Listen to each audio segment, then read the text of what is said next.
The Division I UP boys tennis finals took place in Marquette earlier today, and when it was all said and done, one UP school took home the title for the first time in a very long time. A big crowd gathered to watch the #1 singles final between Cody Tussauds from Negaunee and Kingsford's Caleb Harrington.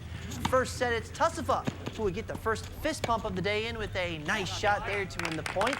However, Harrington would fire right back at Tussauds, keeping him on the run most of the match. And after a quick volley, it would be Harrington who would win the point on this play. But Tussauds would go on to win the #1 singles title in straight sets. Moving now to the #2 doubles finals, Ted Pietola and Sean Ryan of Kingsford taking on the Marquette duo of Matt Collins and Blake Edwards. And Pietola finishes off the first point of the match with a forehand slam for the win. Pietola and Ryan won the #2 doubles title in straight sets. To the results, with 21 points, the Kingsford Flivvers are the champions in boys tennis in Division I. Kingsford won 6 of the 8 total flights.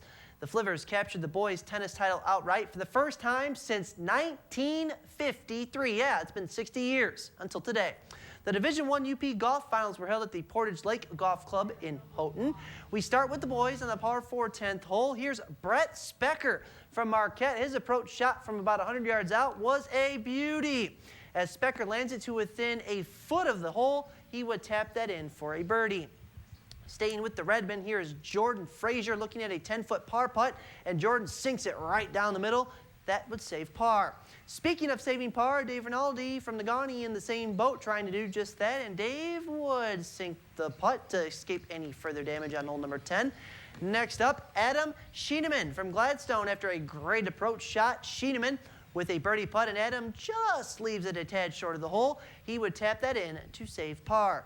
To the team scores, the Marquette Redmen take home the Division I boys title with a team score of 308. Last year's champs, Houghton, have to settle for second place this year with a 323. Gladstone's top 4 golfers fired a 330 to take home third place. Scott Frazier from Marquette was the medal winner, firing a 71. Reese Lassila from Calumet was the runner-up with a 74. Back to the highlights, we check out how the girls did at Portage Lake. Megan Kelly from Houghton on the par 4 6th hole just taps the ball, sending it downhill and, yes, into the cup. Nicely done there by Megan. Staying on number 6, Valerie Durno from Calumet with a par putt.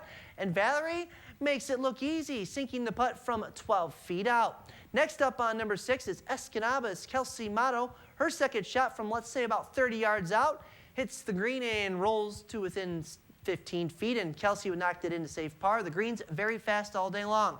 We stay on the 6th hole. Avery Rochester from Marquette with a birdie putt from just off the fringe. It looks good, and it just doesn't want to go home as it somehow lips out. Rochester would kick it in from there. Between the boys and the girls, Avery had the best score of the day, firing a, yes, 69. That's right. She was 3 under par on the day. Avery took home the medalist honors in the process. To the team scores, Houghton wins the Division I girls title for the 3rd straight year with a 347. Marquette finished 15 strokes back of the Gremlins for 2nd, and Escanaba finished in 3rd. The Division II golf finals were held at the Oak Crest Country Club in Iron Mountain. Hancock barely edged out Norway by 1 stroke to take home the D2 title in the boys' fleet. Iron Mountain finished in 3rd. Tristan Leaf of Lance shot a 74 to win medalist honors. On to the girls' results. Iron Mountain won the D2 title with a team score of 421. Caitlin Johnson led the Mountaineers with a 96. She was also the medalist. She won it in a playoff. Ironwood and Manistee finished in 2nd and 3rd.